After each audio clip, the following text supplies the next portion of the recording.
Albert Einstein demeure l'une des figures les plus marquantes du XXe siècle, non seulement pour ses découvertes scientifiques, mais aussi pour la profondeur humaine de sa pensée. Lorsqu'on prononce son nom, on pense immédiatement à la théorie de la relativité, à ses cheveux en bataille et à son regard malicieux. Mais derrière l'image du savant excentrique se cache un esprit habité par une curiosité insatiable et un cœur profondément sensible au mystère de la vie. Il n'était pas seulement un physicien, il était aussi un philosophe, un humaniste et un rêveur qui cherchait à comprendre le monde autant avec l'esprit et avec elle. Âme, ces paroles, simples en apparence, portent une résonance universelle qui transcende les générations. Elles touchent parce qu'elles ne s'adressent pas uniquement aux chercheurs ou aux savants, mais à chacun d'entre nous. Quand Einstein dit que la vie c'est comme une bicyclette, il faut avancer pour ne pas perdre l'équilibre. Il ne parle pas de formules mathématiques, mais de notre condition humaine, de la nécessité d'aller de l'avant malgré les incertitudes. Sa manière de relier la science à la vie quotidienne lui a permis de traduire des vérités complexes en images accessibles, compréhensibles par tous.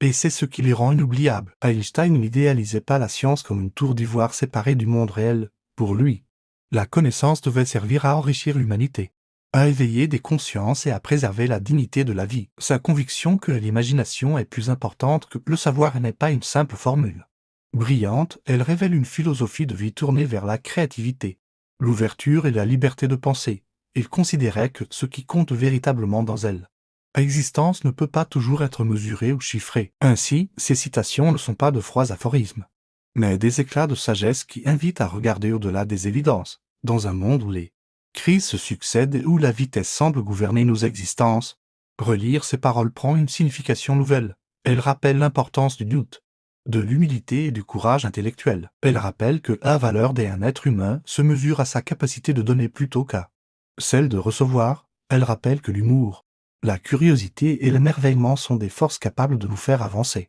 même quand tout semble incertain.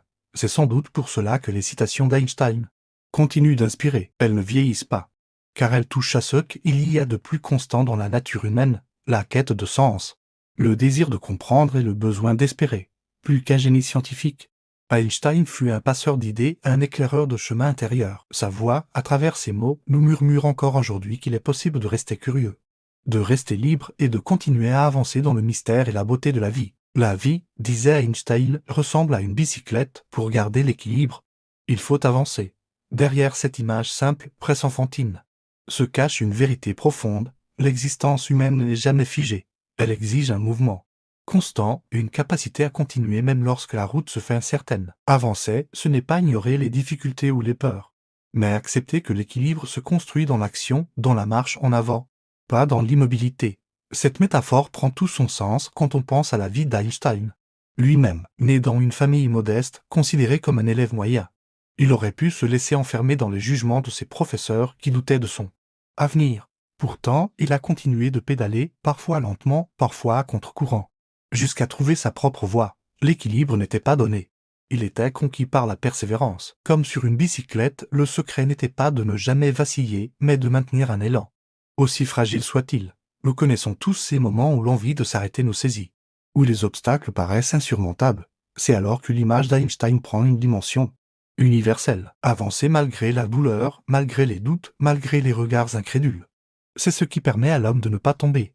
Le mouvement n'est pas seulement physique, il est intérieur. Il s'agit de nourrir la curiosité, de garder un rêve en tête, de laisser l'imagination tracer un chemin même dans l'obscurité. Einstein ne voyait pas la vie comme une suite de victoires éclatantes, mais comme une expérience où chaque pas compte. Pour lui, l'équilibre se trouvait dans le courage de continuer à chercher.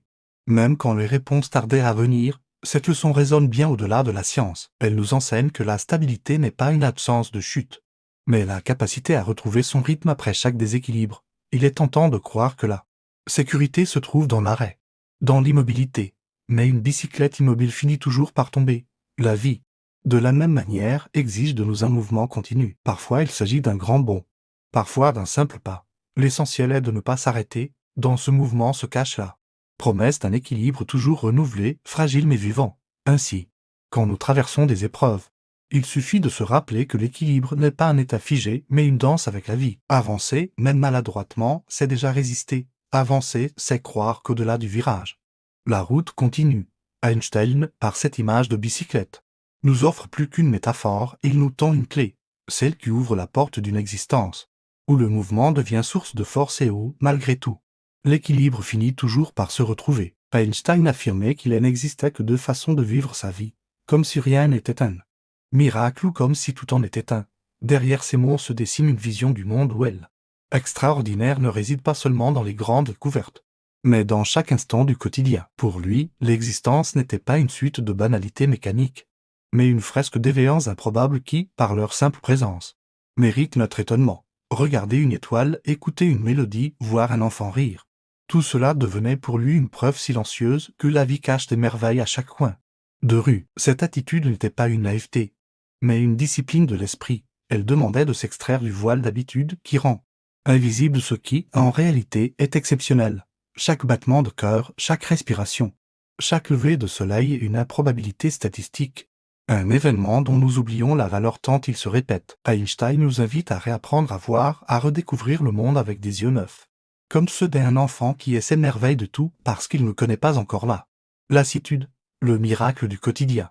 C'est et peut-être cette faculté de reconnaître que la vie ne nous doit rien et qu'elle nous donne pourtant tout. La gratitude naît de cette conscience au lieu d'attendre de la vie qu'elle soit parfaite. On s'émerveille qu'elle existe tout simplement, dans un monde souvent dominé par l'urgence et l'inquiétude, choisir de voir des miracles partout. C'est un acte de résistance intérieure. C'est affirmer que le sens ne dépend pas des événements grandioses, mais de notre regard sur eux. Einstein voyait dans la curiosité une force fondamentale, presque sacrée.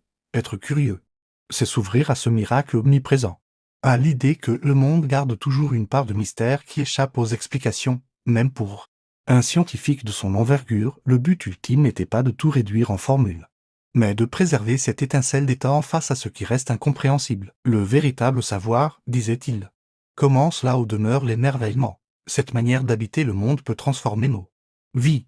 Celui qui vit comme si tout était un miracle ne se lasse pas de la simplicité d'un geste, de la beauté discrète d'un paysage ou du hasard d'une rencontre. Il ne voit pas dans la routine une prison, mais un théâtre où chaque détail devient signe d'infini. Ce regard change la qualité de nos journées, car il fait de l'ordinaire une source inépuisable de joie et de sens. Ainsi, suivre Einstein dans cette vision n'exige pas des découvertes cosmiques ni des voyages extraordinaires. Il suffit d'ouvrir les yeux, de ralentir un instant, et de laisser l'évidence du miracle nous atteindre. Vivre de cette manière, c'est renouer avec une gratitude profonde, celle qui transforme chaque jour en un cadeau. C'est choisir de marcher sur cette terre en sachant que, malgré tout ce que nous croyons comprendre, le simple fait d'être là reste le plus grand des mystères. Pour Einstein, l'imagination n'était pas une échappée vers l'irrationnel, mais une force créatrice au cœur même de la connaissance. Il affirmait qu'elle était plus importante que le savoir, et cette idée, si souvent répétée, révèle une conception du monde qui dépasse le cadre scientifique. Le savoir, disait-il, se limite à ce que nous savons déjà, à ce qui a été accumulé, codifié, classé. L'imagination, au contraire, ouvre des portes vers l'inconnu. Elle franchit les murs que les faits établis érigent autour de nous. Sans elle, aucune découverte véritable n'est possible, car la science elle-même commence toujours par une question que personne n'osait encore poser. Einstein en fit la preuve dans sa propre vie. Ses grandes intuitions naissaient d'images mentales, très enfantines. Il aimait raconter comment, adolescent, il s'était demandé ce qu'il verrait s'il chevauchait un rayon de lumière. De cette simple rêverie est née l'une des révolutions les plus profondes de la physique moderne. Le savoir seul n'aurait jamais suffi. Il fallait une imagination capable de plier la réalité, de la recomposer autrement, pour que la vérité cachée finisse par se dévoiler. L'imagination, dans sa vision, n'était pas une fuite hors du réel, mais une manière de l'habiter plus intensément. Elle permettait de voir au-delà des apparences, d'anticiper des possibilités que les faits ne montraient pas encore. En ce sens, elle était un acte de liberté. Celui qui s'autorise à imaginer refuse les limites imposées par ceux qui est déjà établi. Il ouvre des chemins nouveaux, que ce soit dans la science, dans l'art ou dans la vie quotidienne. Einstein savait aussi que l'imagination est une arme contre la stérilité intellectuelle. Le savoir seul peut devenir un poids, une répétition mécanique de vérité figée. Mais lorsqu'il est traversé par l'imagination, il se transforme en matière vivante, en tremplin vers l'inédit. La combinaison des deux, l'imagination qui féconde le savoir, est ce qui fait jaillir les grandes avancées. Sans elle, la connaissance reste incomplète, incapable de s'élever. Cette pensée ne concerne pas uniquement les savants, elle nous interpelle tous. Dans un monde saturé d'informations, il est facile de croire que tout a déjà été dit, que tout a déjà été découvert. Pourtant, il reste toujours à inventer de nouvelles manières de comprendre, d'aimer, de créer. L'imagination n'appartient pas au seul génie, elle est la faculté la plus universelle. Celle qui permet de redessiner nos existences, elle est le moteur silencieux qui nous pousse à envisager une autre route quand la nôtre semble s'éteindre. Ainsi, lorsque nous citons Einstein disant que l'imagination dépasse le savoir, il ne s'agit pas d'une jolie formule destinée à flatter les rêveurs. C'est un rappel puissant que le progrès, la beauté et même le sens de la vie naissent de cette capacité à inventer ce qui n'existe pas encore. Le savoir conserve. L'imagination libère. Et c'est dans cet espace de liberté que l'humanité trouve la force de grandir. Einstein voyait la science et la spiritualité non comme des domaines opposés, mais comme deux rivières qui, unies, nourrissent le même océan de sens. Sa phrase devenue célèbre, la science sans religion est boiteuse, la religion sans science est aveugle, exprime cette conviction qu'aucune des deux ne peut prétendre à la vérité complète lorsqu'elle se coupe de l'autre. La science, avec sa rigueur, éclaire les lois de l'univers, mais sans la dimension intérieure de l'émerveillement, elle se réduit à un mécanisme froid. La religion, entendue non comme dogme mais comme sentiment profond de reliance au monde, ouvre l'âme au mystère. Mais sans le regard critique et rationnel de la science, elle se perd dans l'ombre de l'illusion. Pour Einstein, le cœur battant de la vie humaine était ce qu'il appelait le sentiment du mystère. L'homme qui ne s'en émerveille plus, disait-il, est comme mort. Les yeux fermés, derrière ces équations les plus complexes, il ne cessait de voir un ordre caché, une harmonie silencieuse qui le dépassait. Son Dieu n'était pas celui des temples, mais celui des lois de l'univers. Une présence diffuse dans la beauté des étoiles, dans la symétrie des phénomènes, dans le simple fait que le monde soit compréhensible. Pour lui, il y avait là quelque chose d'insondable, de sacré, qui appelait non pas la certitude, mais l'humilité. Ce rôle du mystère n'était pas un ornement, mais le moteur même de sa quête, l'étang devant ce qui échappe à l'explication et ce qui pousse à chercher encore, à interroger toujours plus loin. La science, disait-il, naît de ce besoin de comprendre ce qui fascine et elle ne doit jamais perdre de vue cette origine. Lorsqu'elle se détourne de l'émerveillement, elle se dessèche et devient simple accumulation de données. Lorsqu'elle garde vivante cette flamme, elle devient une aventure spirituelle autant qu'intellectuelle. Il n'y avait chez Einstein aucune opposition entre la rigueur scientifique et l'élan spirituel, les deux se nourrissaient mutuellement. Le calcul ne détruisait pas le mystère, il en révélait seulement d'autres aspects, plus subtils, plus profonds. Chaque découverte élargissait encore le champ de ce qui restait inconnu, rappelant que le savoir est toujours une étape provisoire. L'univers, dans cette perspective, n'est pas un problème à résoudre, mais une énigme à contempler. Cette manière d'unir science et spiritualité éclaire notre propre époque, dans un monde où la technique domine, où l'on croit souvent que tout peut être mesuré. Einstein nous rappelle que ce qui compte vraiment dépasse les chiffres, et dans un monde où la religion se perd parfois dans l'aveuglement, il rappelle que le vrai sacré ne craint pas la lumière de la raison. Le mystère et l'émerveillement deviennent alors non pas des fuites hors du réel, mais des chemins pour le vivre plus pleinement. C'est dans ce regard émerveillé, nourri à la fois de science et de spiritualité, qu'Einstein voyait la grandeur de l'homme. Pour Einstein, la grandeur d'un être humain ne se mesure ni à sa richesse ni à ses succès visibles, mais à sa capacité de donner de son temps, de son intelligence, de son énergie, de sa bonté, donner sans calcul, sans attente de retour, simplement parce que la vie elle-même est un don et qu'il revient à chacun d'en prolonger le geste. Dans cette perspective, la valeur humaine ne réside pas dans l'accumulation mais dans le partage. Pas dans ce que l'on garde pour soi mais dans ce que l'on sème autour de soi. Einstein voyait dans elle l'égoïsme est l'un des obstacles les plus grands à l'épanouissement véritable. Il parlait du petit moi comme d'une prison qui enferme l'homme dans des limites artificielles, le réduisant à ses désirs immédiats et à sa propre survie. S'être libéré de ce petit moi, c'est comprendre que nous appartenons à quelque chose de plus vaste. L'univers n'est pas extérieur à nous, nous en sommes une part intime, dans cette conscience plus large.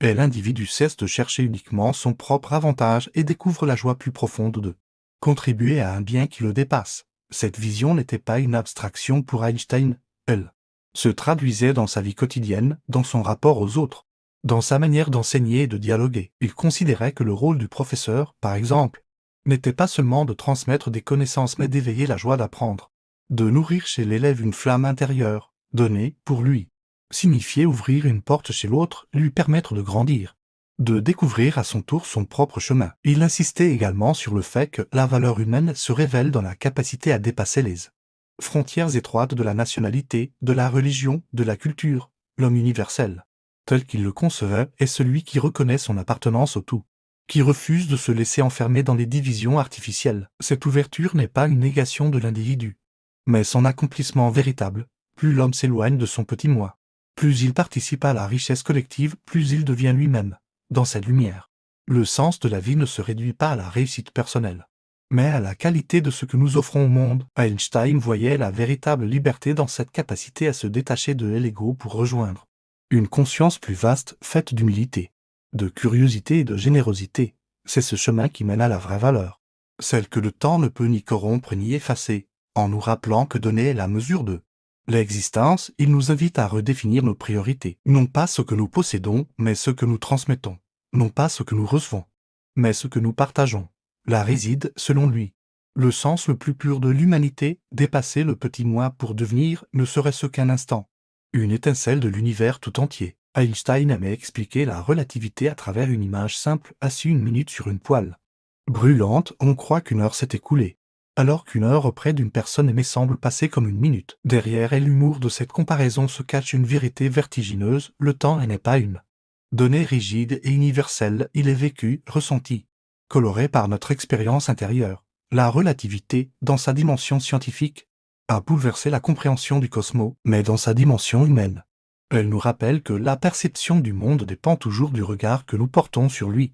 La théorie d'Einstein a révélé que l'espace et le temps ne sont pas des cadres immuables, mais des tissus qui se modifient en fonction de la vitesse et de la gravité. Le temps peut ralentir ou s'étirer. Il n'avance pas de la même façon pour tous. Ce qui semblait absolu s'est révélé relatif. Mais Einstein ne se limitait pas à l'aspect mathématique de cette révolution. Il en voyait aussi la résonance philosophique, si même le temps et l'espace ne sont pas des absolus. Qu'en est-il de nos certitudes, de nos vérités humaines? Il invitait à regarder le monde avec humilité, à comprendre que ce que nous appelons vérité est souvent lié à notre position, à notre perspective. Ce qui est juste dans un contexte peut sembler faux dans un autre. Rien n'est plus proche du vrai que le faux, disait-il, soulignant la fragilité de nos jugements. La subjectivité ne doit pas être vue comme une faiblesse, mais comme une donnée fondamentale de notre rapport au réel. Nous ne pouvons jamais prétendre à une objectivité totale, mais nous pouvons apprendre à élargir notre vision, à accepter que d'autres regards complètent le nôtre. Cette conscience du caractère relatif de nos expériences n'implique pas le relativisme absolu où tout se vaudrait. Elle appelle plutôt à une vigilance, rester attentif au fait que nos certitudes sont toujours partielles, que la réalité se déploie dans une complexité que nous n'embrasserons jamais entièrement.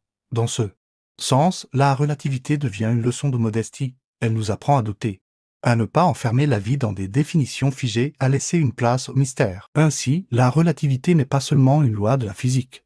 C'est une métaphore de l'existence. Le temps que nous vivons est une expérience unique, façonnée par l'intensité de nos émotions et la qualité de notre attention. Une journée peut sembler interminable ou disparaître en un souffle selon la manière dont nous la traversons. Ce que nous appelons réalité est tissé de perceptions, d'illusions, de vérités partielles qui forment un tout mouvant, en nous invitant à voir au-delà de nos repères fixes. Einstein nous rappelle que la vie n'est jamais une donnée définitive, mais un champ de possibles où l'émerveillement garde toujours sa place. Einstein voyait dans le progrès technique une force ambivalente, capable du meilleur comme du pire. Il admirait la puissance de l'esprit humain, capable d'inventer des outils, de repousser les frontières du possible, de transformer le monde. Chaque découverte scientifique portait en elle une promesse: alléger la souffrance, améliorer les conditions de vie, libérer l'homme de tâches pénibles pour qu'il puisse consacrer plus de temps à la pensée, l'art, à la contemplation.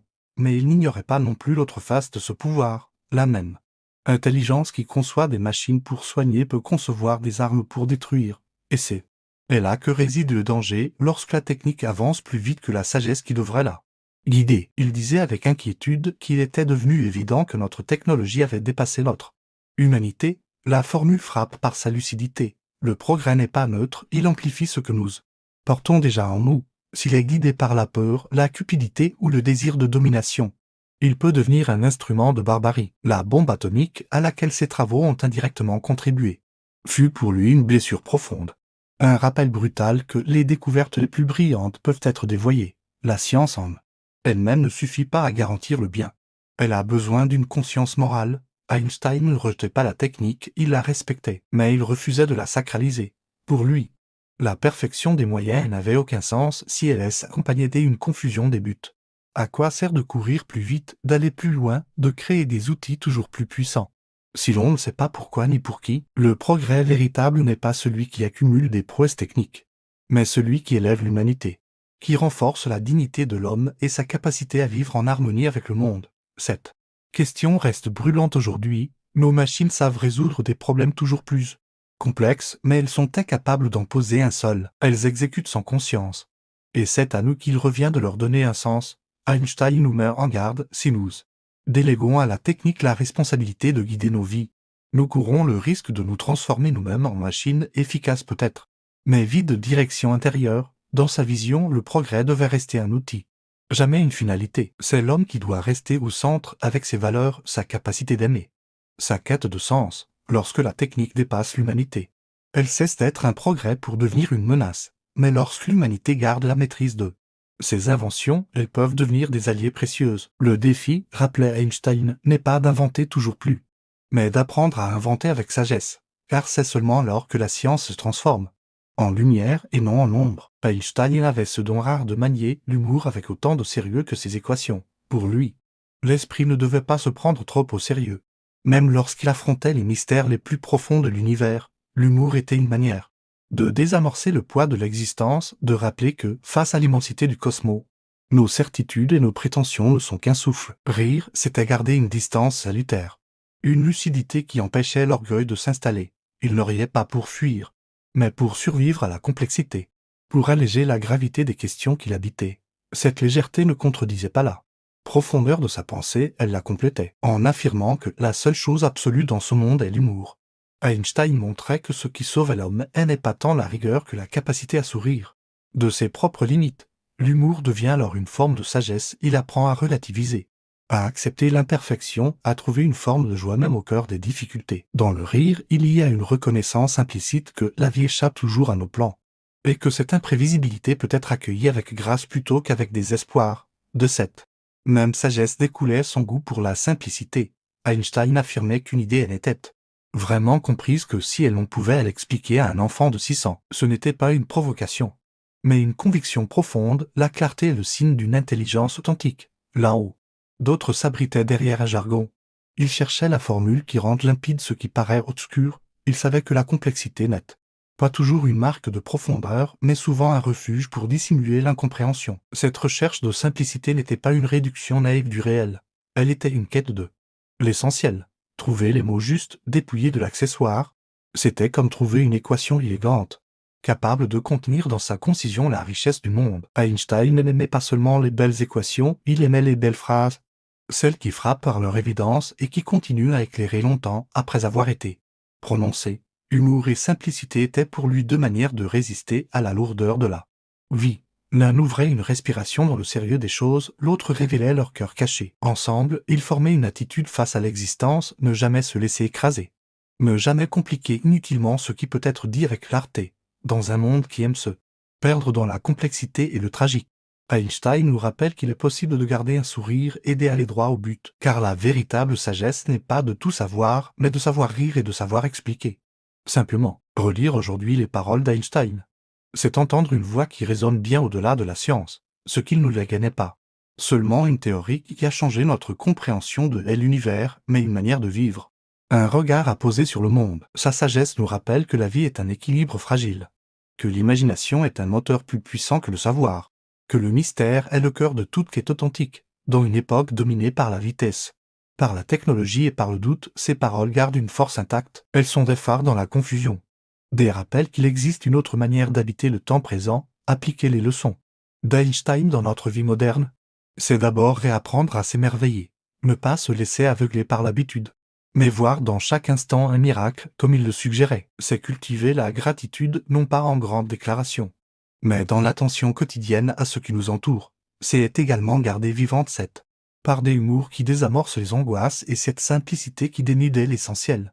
Mais c'est aussi accepter le défi du courage intellectuel. Einstein n'a jamais craint d'aller à contre-courant, d'affronter les résistances de son temps. Il nous invite à penser différemment, à ne pas répéter par inertie ce que la société attend, mais à chercher par nous-mêmes. Ce courage n'est pas réservé aux savants, chacun peut l'exercer.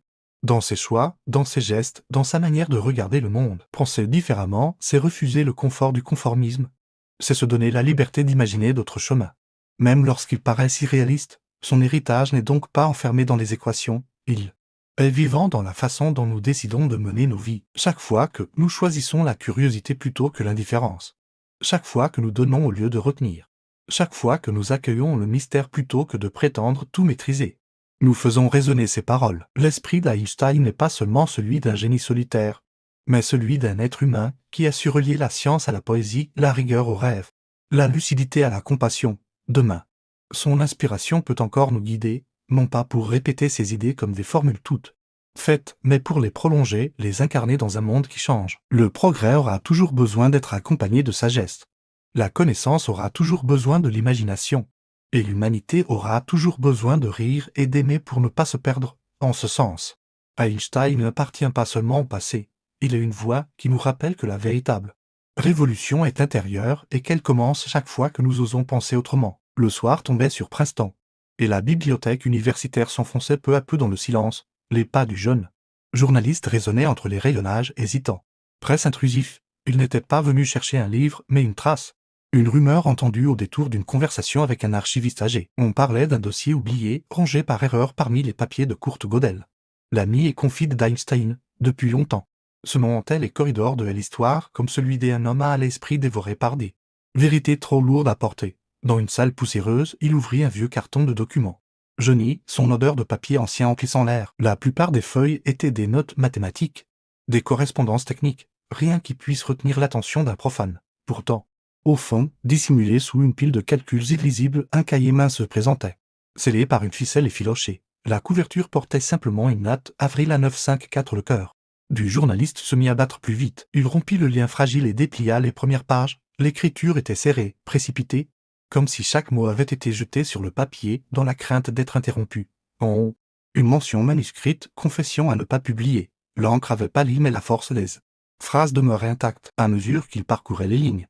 Il comprit qu'il ne s'agissait pas de notes scientifiques ordinaires, c'était un récit, un témoignage, une conversation retranscrite avec une précision troublante. Le journaliste sentit une sueur froide lui parcourir l'échine. Il avait entre les mains un document qui, s'il était authentique, pouvait bouleverser non seulement l'image que l'on se faisait d'Einstein, mais aussi l'histoire même de la science. Chaque phrase portait en elle un poids presque insupportable, comme si celui qui écrivait savait qu'il s'adressait à l'avenir, à ceux qui viendraient bien après lui. Il leva les yeux. Autour de lui, les murs sombres semblaient se rapprocher, comme pour protéger le secret qui venait d'être révélé. Il pensa un instant refermer le cahier, oublier ce qu'il venait de voir, mais une force plus grande que lui l'obligeait à continuer.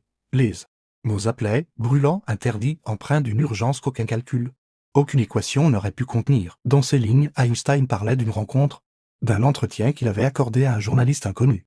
Quelques mois avant sa mort, ses réponses n'étaient pas celles d'un savant préoccupé par ses théories, mais celle d'un homme qui avait traversé la frontière invisible entre la science et le mystère. Ce manuscrit, pensa le journaliste, n'avait jamais dû voir le jour, et pourtant, il était là, entre ses mains tremblantes, comme un testament oublié. Échappé à l'oubli par un caprice du destin, le silence de la salle devint oppressant. Dehors, la nuit recouvrait Princeton, et quelque part, à travers les pages jaunies, la voix d'Einstein semblait renaître, prête à confier ce qu'il avait toujours tu. Les dernières années d'Einstein s'étaient déroulées dans une atmosphère de crépuscule, entre la renommée qui l'écrasait et une solitude presque choisie. À Princeton, sa silhouette voûtée arpentait chaque jour les mêmes rues, un manteau usé jeté sur les épaules, les cheveux toujours indociles, comme si le temps lui-même s'était incliné devant son indifférence aux convenances. Au milieu du monde, il restait l'icône absolue, le savant qui avait plié l'univers sous la force de ses équations. Mais derrière cette image publique, il portait en lui un secret plus lourd encore que la relativité, une vérité intime qu'il n'osa jamais partager ouvertement. Ses amis le décrivaient fatigué, mais jamais éteint. Le corps cédait, rongé par une maladie qu'il refusait de soigner autrement qu'avec patience. Mais l'esprit continuait à s'élancer dans des régions que peu d'hommes avaient osé explorer. Les visiteurs de son bureau se souvenaient de piles de papier, griffonnées de manuscrits inachevés, et surtout de longues pauses où il fixait la fenêtre, comme s'il cherchait dans le ciel de New Jersey un fragment des infinis qui lui échappait encore. Il avait toujours eu ce sourire discret, presque ironique, lorsqu'on lui parlait de Dieu. Aux journalistes officiels, il répondait par des formules prudentes, des phrases taillées pour ne choquer ni les religieux ni les matérialistes. Mais dans l'intimité, avec quelques proches, ses paroles prenaient une autre dimension. La science, disait-il parfois, n'explique que ce que nos instruments permettent de saisir, mais que savons-nous du reste? Personne n'osait vraiment insister, la gloire de son nom et le poids de ses découvertes suffisait à maintenir ce voile pudique sur ses pensées les plus audacieuses. Le soir, lorsqu'il se retirait dans sa maison modeste, il retrouvait ce silence qui lui était devenu indispensable. Les heures s'étiraient. Entre lectures philosophiques et promenades solitaires au bord de l'étang voisin, là, son esprit glissait au-delà des équations, vers des questions que ni Princeton ni aucune académie n'aurait tolérées. Qu'est-ce que la conscience? Pourquoi existe-t-elle? Et surtout, que devient-elle lorsque le corps s'éteint? Ces interrogations revenaient comme des vagues insaisissables, mais de plus en plus pressantes à mesure que ses forces déclinaient. À ceux qui le voyaient alors, Einstein apparaissait comme un homme qui portait deux visages. Le premier, public, appartenait aux savants célébrés, sollicités, érigés en figure tutélaire de la raison. Le second, plus secret, appartenait à l'être humain conscient de sa fin prochaine, qui pressentait que la véritable découverte n'était pas dans les lois de l'espace ou du temps, mais dans ce qui échappait à toute formule. Ainsi se déroulait son exil intérieur dans une Amérique fascinée par ses moindres paroles, mais incapable de soupçonner que derrière chaque silence du vieil homme se cachait une certitude plus profonde, une vérité qu'il n'avait jamais osé offrir au monde. La nuit était tombée sur Princeton, enveloppant la petite maison d'un manteau de silence. Dans le bureau aux murs tapissés de livres, un feu discret crépitait dans la cheminée, projetant sur les rayonnages des ombres tremblantes. L'air sentait le papier ancien et le bois brûlé. Assis dans son fauteuil, un plaid posé sur ses genoux, Albert Einstein attendait. Sa silhouette amaigrie semblait pourtant immense, tant le regard qui brillait derrière ses lunettes contenait une intensité que le temps en avait pas altérée.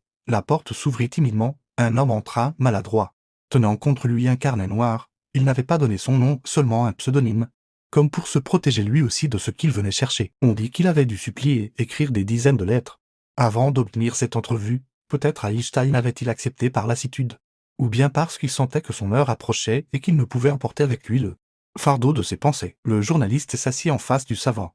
Quelques instants passèrent dans un silence presque irréel, seulement rythmé par le crépitement des bûches. Puis, d'une voix mal assurée, il posa la question que personne n'avait jamais osé formuler si directement à un professeur. « Croyez-vous à une vie après la mort ?» Un léger sourire étira les lèvres d'Einstein. Il ne répondit pas tout de suite. Ses doigts jouèrent avec le bord de son plaid. Ses yeux se perdirent un instant dans les flammes. Enfin, il leva la tête et dit d'une voix douce mais ferme, « Croire est un mot mal choisi, à mon âge. Je ne crois plus. Je sais. » Le journaliste sentit son souffle se couper. La réponse résonnait dans la pièce comme une déflagration muette. Il osa demander, presque incrédule, « Mais la science, votre science, a toujours nié l'existence de l'âme ?» Einstein se pencha légèrement et dans un murmure, il lâcha, « Pas la mienne. Ce que on appelle la science officielle ne voit que ce qui se mesure par des instruments. Mais il existe des structures qui échappent aux formules, et moi, je les ai vues. » Le feu craqua dans la cheminée comme pour souligner ces mots. Le journaliste, la main tremblante sur son carnet, écrivit fébrilement, tout en lui criait qu'il n'aurait jamais dû entendre cela, que ces paroles n'appartenaient pas au domaine du public, mais son instinct lui disait aussi qu'il assistait à un moment unique, un instant arraché au voile du mystère. Einstein se redressa et reprit, sa voix plus grave, comme portée par une certitude intérieure, « La vie ne s'éteint pas avec la mort. Ce n'est pas une hypothèse, c'est un fait, dans cette pièce close, à la lueur vacillante des flammes. » Le journaliste eut la sensation que le monde venait de basculer, et qu'il n'existait désormais plus de retour possible. Le feu projetait des éclats rougeoyants sur le visage d'Einstein, accentuant les rides profondes qui semblaient porter le poids de siècles de pensée. Il resta un moment silencieux, comme s'il cherchait une image assez pure pour traduire l'indicible. Puis il leva légèrement la main, traçant un geste lent dans l'air, et ses mots prirent une résonance presque poétique. « Imaginez une vague sur l'océan, dit-il. Tant que le vent souffle, elle s'élève, se déploie, danse à la surface. Mais quand le vent s'éteint, la vague ne disparaît pas. Elle se fond simplement à nouveau dans l'océan dont elle est issue. Rien n'est perdu, son énergie demeure, son essence subsiste indestructible. » Le journaliste retenait son souffle, la comparaison, simple et limpide, semblait contenir une vérité qu'aucun traité de physique n'avait jamais formulée. Einstein poursuivit, ses yeux brillants fixés sur les flammes, « La conscience humaine est semblable à cette vague. Notre corps n'est qu'une forme provisoire, une expression passagère. Quand la chair s'éteint, ce n'est pas une fin, c'est un retour. » Ces mots flottaient dans la pièce avec une densité étrange, comme s'ils possédaient leur propre gravité. Le journaliste, la plume suspendue, osa à peine bouger de peur de troubler cette révélation. Einstein ferma les yeux un instant, puis reprit plus bas, « On croit que la mort détruit, mais la mort n'efface rien. Elle transforme, comme l'eau change d'état. La conscience change de forme, elle retourne à la source, à cette immensité que nous ne percevons qu'à travers des éclats fugitifs, une intuition, un rêve, une présence. » Il marqua une pause, Et son regard se perdit vers le plafond, comme s'il voyait au-delà des murs, au-delà même du temps. L'erreur des hommes, ajouta-t-il, c'est de croire que l'existence se résume à ce que l'on peut saisir avec les mains, ou, enfermé dans l'inéquation. La vérité est que nous sommes des fragments d'un tout bien plus vaste. Une onde, oui, mais inséparable de l'océan. Le journaliste sentit un frisson courir le long de son dos. Chaque mot semblait allumer en lui une lumière ancienne, familière et pourtant oubliée. Il songea à ses propres pertes, à ces visages disparus qu'il croyait effacés. Et soudain, l'idée que ces êtres ne s'étaient pas dissous dans le néant, mais qu'ils continuaient d'exister, mêlés à l'océan invisible, prit racine en lui avec une force bouleversante. Einstein sourit doucement, comme s'il avait perçu ce tumulte intérieur. Vous comprenez maintenant pourquoi je ne parle pas de croyance. Croire suppose un doute, mais ce que j'ai vu, ce que j'ai ressenti, ne laisse aucune place à l'incertitude. La conscience est éternelle. La mort n'est qu'un retour à la mer infinie dont nous provenons tous. Dans le silence qui suivit, seule la voix du feu demeura fragile et claire. Comme l'écho de cette vérité immémoriale, le feu s'était apaisé, ne laissant que des braises rougeoyantes qui pulsaient comme un cœur vivant. Einstein, penché légèrement en avant, semblait parler plus pour lui-même que pour son interlocuteur. Sa voix avait pris cette gravité particulière qu'on retrouve chez ceux qui savent qu'ils touchent à une vérité trop vaste pour être contenue dans des mots. Depuis des siècles, commença-t-il lentement, la science a voulu réduire le monde à de la matière et de l'énergie. Nous avons cru que la conscience n'était qu'un produit secondaire du cerveau, une sorte d'illusion chimique. Mais c'est une erreur. La conscience n'est pas née de la matière. C'est la matière qui émerge dans la conscience. Le journaliste sentit ses doigts se crisper sur son carnet. Ces mots défiaient tout ce qu'il avait appris, mais la certitude avec laquelle ils étaient prononcés leur donnait un point impossible à ignorer. Einstein poursuivit, ses yeux fixés sur un point invisible au-delà des flammes, sans observateur. Il n'y a pas de monde. Ce que nous appelons réalité n'existe que parce qu'il y a une conscience pour l'accueillir. Vous comprenez? L'univers n'est pas une machine froide. C'est une scène qui prend forme au regard de celui qui l'observe. Il marqua une pause, comme pour jauger la réaction de son visiteur. Le SILNC, chargé, semblait confirmer l'impossibilité de détourner le regard.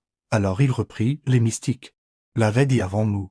Ils affirmaient que le monde visible est une illusion, un voile. Ils le savaient avec leur cœur. Moi, je l'ai entrevu avec mes équations. Les expériences sur la lumière, sur les quantas, montrent que la matière n'a pas de réalité tant qu'elle n'est pas observée. L'observateur crée ce qu'il observe. Le journaliste se sentit saisi d'un vertige. Il regarda autour de lui, vers les étagères, la table, la lueur dansante du feu. Et une pensée étrange l'envahit, peut-être que rien de tout cela n'existait en dehors du regard qu'il portait, en dehors de la conscience qui les liait en cet instant. Einstein se redressa, ses yeux pétillants d'une intensité presque juvénile malgré son visage fatigué. La science et le mysticisme ne sont pas ennemis, dit-il. Ils sont deux langages différents qui décrivent la même réalité. Nous avons divisé ce qui n'était pas séparé. Mais tout pointe vers une vérité unique, la conscience est la racine de l'univers. Elle n'est pas le dernier chapitre de l'histoire, mais la première page. Il se tut. Et dans ce silence, le journaliste sentit que chaque mot continuait de résonner comme une onde invisible. Ce n'était plus un savant qui lui parlait, mais un témoin d'une vérité que l'humanité n'était peut-être pas encore prête à recevoir. Le bois dans la cheminée s'effondrait doucement, libérant une pluie d'étincelles. Einstein resta un long moment silencieux, les mains croisées, le regard perdu dans la danse des flammes. Quand il reprit la parole, sa voix n'était plus celle d'un savant cherchant à expliquer, mais celle d'un homme qui décrivait un paysage qu'il avait déjà contemplé de ses propres yeux. La mort n'est pas une fin, dit-il. Elle ouvre seulement une porte, mais derrière cette porte, tout n'est pas semblable pour chacun.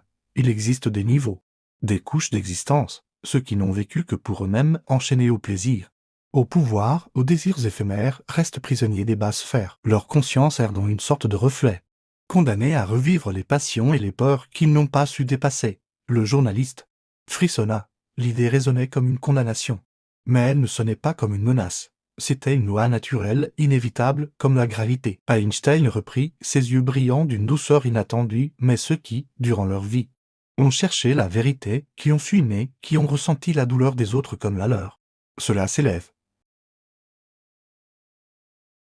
Là, ils sentent qu'ils font partie d'un tout infini. Et pourtant, ils ne perdent pas leur identité. Ils se découvrent goutte et océan à la fois. Le journaliste osait à peine écrire, de peur que le grincement de sa plume ne profane ses paroles. Einstein ferma un instant les yeux, comme pour puiser plus loin encore. Mais ce n'est pas tout. La conscience ne s'arrête pas à cette découverte. Beaucoup choisissent de revenir. Nous appelons cela réincarnation. L'âme. Si elle le désire, renaît dans un autre corps, dans une autre histoire, afin de continuer son voyage, d'apprendre ce qu'elle n'a pas compris, d'aimer encore plus profondément. Le journaliste releva la tête, incrédule. « Vous voulez dire que nous revenons volontairement ?» demanda-t-il. Einstein hocha lentement la tête. « Oui, mais il y a un moment où la conscience peut choisir autrement. Lorsqu'elle a appris, lorsqu'elle est prête. Elle peut quitter le cycle et retourner à la lumière pure. Les anciens parlaient de libération, de nirvana. Ce ne sont pas des mythes, ce sont des noms différents pour une seule et même vérité, le retour au foyer originel. Le feu crépitait doucement, ponctuant ces mots comme une respiration, dans ce bureau. Le temps semblait suspendu. Le journaliste sentit une étrange paix l'envahir. Pour la première fois, il entrevoyait que la mort, loin d'être une disparition, était peut-être le commencement d'un voyage plus vaste, où chaque âme avançait selon la trace qu'elle avait laissée dans le monde. La nuit s'épaississait. Et pourtant le journaliste ne ressentait aucune fatigue. Chaque mot prononcé par Einstein semblait ouvrir une brèche dans la trame du monde. Comme si l'air lui-même s'était chargé d'une gravité nouvelle, le savant se pencha vers lui. Ses mains jointes et ses yeux, derrière leurs verres ronds, brillaient d'une intensité calme. « Les preuves, dit-il doucement, ne sont pas à chercher dans des laboratoires remplis d'instruments. Elles sont autour de nous, visibles à qui veut bien regarder. Seulement, l'humanité, prisonnière de son obsession pour le mesurable, se détourne de ce qui ne peut être enfermé dans une équation. » Il se leva avec effort, fit quelques pas jusqu'à la fenêtre et contempla l'obscurité. Sa voix, lorsqu'il reprit, vibrait comme si elle portait une mémoire ancienne. Pensez aux enfants qui se souviennent d'une autre vie, qui décrivent avec précision des lieux où ils n'ont jamais mis les pieds. Pensez à ces hommes et ces femmes que la mort a frôlés, qui sont revenus avec des récits impossibles, des visions de ce qui se trouve de l'autre côté. Leurs paroles ne sont pas des illusions, mais des éclats de vérité. Le journaliste baissa la tête. Troublé par ses propres souvenirs, il se rappela avoir lu un témoignage d'un enfant décrivant à maison d'un inconnu mort depuis longtemps, jusqu'au moindre détail. À l'époque, il avait souri. Sceptique, à présent, il sentait ce sourire se fissurer. Einstein revint s'asseoir et ajouta. D'une voix plus basse, il y a aussi ces instants où nous croyons entendre un appel intérieur. Une intuition qui nous guide sans explication. Ces pressentiments. Ces coïncidences qui dépassent la logique. Ces rencontres improbables qui changent le cours d'une vie, ce que nous appelons hasard étant réalité la langue de l'autre monde. Un silence pesa entre eux.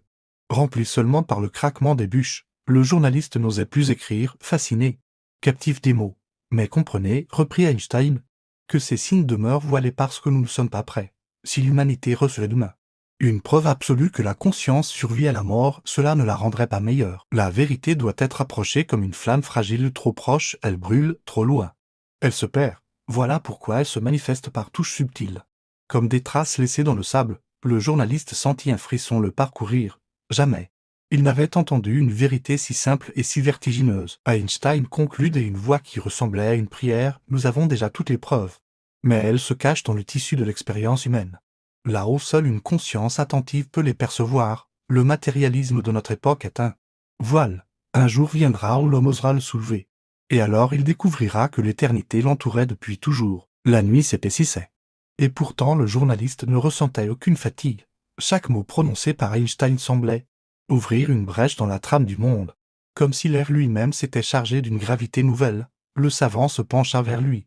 Ses mains jointes et ses yeux, derrière leurs verres ronds, brillaient d'une intensité calme. « Les preuves, dit-il doucement, ne sont pas à chercher dans des laboratoires remplis d'instruments. Elles sont autour de nous, visibles à qui veut bien regarder. Seulement, l'humanité, prisonnière de son obsession pour le mesurable, se détourne de ce qui ne peut être enfermé dans une équation. » Il se leva avec effort, fit quelques pas jusqu'à la fenêtre et contempla l'obscurité. Sa voix, lorsqu'il reprit, vibrait comme si elle portait une mémoire ancienne. Pensez aux enfants qui se souviennent d'une autre vie, qui décrivent avec précision des lieux où ils n'ont jamais mis les pieds. Pensez à ces hommes et ces femmes que la mort a frôlés, qui sont revenus avec des récits impossibles, des visions de ce qui se trouve de l'autre côté. Leurs paroles ne sont pas des illusions, mais des éclats de vérité. Le journaliste baissa la tête. Troublé par ses propres souvenirs, il se rappela avoir lu un témoignage d'un enfant décrivant à maison d'un inconnu mort depuis longtemps, jusqu'au moindre détail. À l'époque, il avait souri. Sceptique, à présent, il sentait ce sourire se fissurer. Einstein revint s'asseoir et ajouta. D'une voix plus basse, il y a aussi ces instants où nous croyons entendre un appel intérieur. Une intuition qui nous guide sans explication. Ces pressentiments. Ces coïncidences qui dépassent la logique. Ces rencontres improbables qui changent le cours d'une vie, ce que nous appelons hasard étant réalité la langue de l'autre monde. Un silence pesa entre eux. Rempli seulement par le craquement des bûches, le journaliste n'osait plus écrire, fasciné, captif des mots. Mais comprenez, reprit Einstein, que ces signes demeurent voilés parce que nous ne sommes pas prêts. Si l'humanité recevait demain une preuve absolue que la conscience survit à la mort, cela ne la rendrait pas meilleure. La vérité doit être approchée comme une flamme fragile, trop proche, elle brûle, trop loin. Elle se perd. Voilà pourquoi elle se manifeste par touches subtiles. Comme des traces laissées dans le sable, le journaliste sentit un frisson le parcourir. Jamais. Il n'avait entendu une vérité si simple et si vertigineuse. Einstein conclut d'une voix qui ressemblait à une prière, nous avons déjà toutes les preuves. Mais elles se cachent dans le tissu de l'expérience humaine. Là-haut seule une conscience attentive peut les percevoir, le matérialisme de notre époque est un voile. Un jour viendra où l'homme osera le soulever. Et alors il découvrira que l'éternité l'entourait depuis toujours. Le silence pesait dans la pièce. Seulement troublé par le souffle du feu qui mourait peu à peu, Einstein s'adossa au dossier de son fauteuil, visiblement épuisé, mais son regard demeurait vif, presque brûlant. Il sembla rassembler ses forces, comme si ce qu'il allait dire maintenant était plus important que tout ce qu'il avait confié. Jusque-là, toute ma vie, j'ai gardé le silence, murmura-t-il. Je savais que si je parlais trop tôt, on me traiterait de fou, de mystique égaré. Tout ce que j'avais construit, chaque équation, chaque découverte, aurait été réduit à néant par une seule étiquette. Je me suis tu pour protéger mon œuvre et pour éviter que mes paroles soient utilisées contre la science. Mais maintenant, à l'approche de la fin, je n'ai plus rien à perdre. Le journaliste, le crayon suspendu au-dessus du papier, sentait que ce moment ressemblait à un aveu ultime, à une confidence faite non pas à un homme, mais à l'humanité tout entière. Einstein reprit d'une voix plus ferme, presque solennelle, nous croyons que nos actes disparaissent avec nous, que nos pensées s'effacent comme la fumée. C'est faux, chaque pensée, chaque mot, chaque geste laisse une empreinte, rien ne se perd, le bien comme le mal se tissent dans la trame invisible de l'univers. Voilà pourquoi l'homme doit vivre comme s'il était éternel, parce qu'il l'est. Ses mains tremblaient légèrement, mais il poursuivit, habité d'une intensité qui faisait oublier son corps fatigué. La véritable responsabilité humaine ne réside pas dans les lois écrites par les hommes, mais dans cette vérité, nous sommes responsables de tout ce que nous faisons, de tout ce que nous pensons, car rien ne s'efface. Les crimes, les mensonges, les trahisons pèsent, mais la bonté, la tendresse, l'amour pèse aussi. Tout demeure. Il se tourna vers le journaliste, le fixa avec une gravité qui ne souffrait aucun doute. C'est cela que je veux laisser comme testament, que l'homme comprenne que sa vie n'est pas limitée par la chair, que ses pensées façonnent le monde bien plus que ses machines. Nous construisons des armes, nous inventons des outils, mais nous oublions que la conscience est la véritable force créatrice. Le journaliste sentit ses yeux s'embuer, incapable de soutenir plus longtemps ce regard chargé de vérité. Einstein se leva avec difficulté, s'approcha de la fenêtre où l'aube commençait à dissiper la nuit, et dit presque pour lui-même, l'humanité se tient au bord d'un gouffre, elle court vers le progrès matériel, mais son esprit demeure enfant. Si elle n'apprend pas à se connaître, à assumer la responsabilité de son immortalité, alors la science, au lieu de sauver, détruira. Il se retourna enfin. C'est très éclairé par la pâle lueur du matin. Mon œuvre appartient au passé. Mon message appartient à l'avenir. Souvenez-vous-en, rien ne disparaît. La nuit s'était consumée dans le silence du bureau, et les premières lueurs du jour glissaient déjà derrière les rideaux. Le feu, réduit à quelques braises, jetait encore une chaleur fragile. Comme une respiration au rythme ralenti, Einstein se tenait debout devant la fenêtre entr'ouverte. Son visage baigné d'une clarté timide. Ses traits fatigués semblaient adoucis par cette lumière nouvelle, comme si la nuit avait emporté une part du fardeau qu'il portait. Le journaliste, toujours assis, n'osait bouger. Ses notes, noircies jusqu'à la dernière page, tremblaient entre ses doigts. Il avait la sensation d'avoir été le témoin d'un événement qui dépassait sa propre existence, comme si le vieil homme avait ouvert devant lui une porte interdite, révélant ce que l'humanité refusait obstinément de regarder.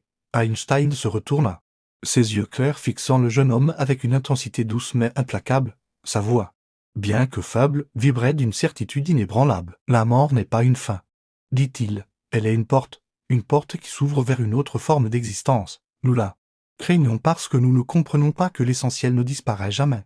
Le journaliste sentit un frisson l'envahir. Il pensa à ses propres deuils, au visage perdu qu'il croyait effacé. Et dans ce moment suspendu, il comprit qu'il n'était pas absent, seulement dissous dans cet océan dont parlait le savant. Einstein approcha du bureau, posa une main tremblante sur le carnet du journaliste et ajouta dans un souffle, est l'amourette. La seule réalité qui ne disparaît pas. Tout le reste s'efface, se transforme, mais l'amour demeure. Il nous relie au-delà des corps, au-delà du temps. Ces mots résonnèrent dans la pièce comme un sceau posé sur tout ce qui venait d'être dit. Le journaliste avait la gorge serrée. Incapable de répondre, il se contenta d'acquiescer, conscient que cette phrase, si simple, contenait l'essence de tout un testament. Un chant d'oiseaux monta soudain de l'extérieur. Perçant le silence de la nuit finissante, le jour s'ouvrait lentement, effaçant l'obscurité. Einstein, immobile, observait l'horizon. Ses épaules voûtées semblaient se redresser un instant, comme si cette aube lui rendait un souffle de jeunesse, puis il se détourna, fatigué mais apaisé, et s'assit à nouveau dans son fauteuil. Le journaliste referma son carnet, le cœur battant. Il savait qu'il emporterait ce secret, qu'il en serait le gardien silencieux jusqu'au moment où l'humanité, peut-être, serait prête à l'entendre. Dans le bureau, la lumière du matin baignait désormais chaque objet, chaque livre, chaque ride du visage du savant. Et dans cette clarté fragile, ces dernières paroles résonnaient encore.